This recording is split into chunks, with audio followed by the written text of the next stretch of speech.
is 2 years old. She'll spend almost all of her life up in the trees. So climbing is the most important skill to master.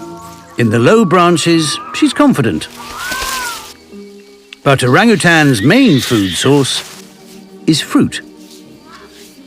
Most of that is found way up there.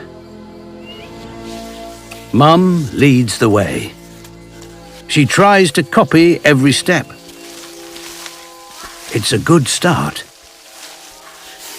But this isn't called a rain forest for nothing.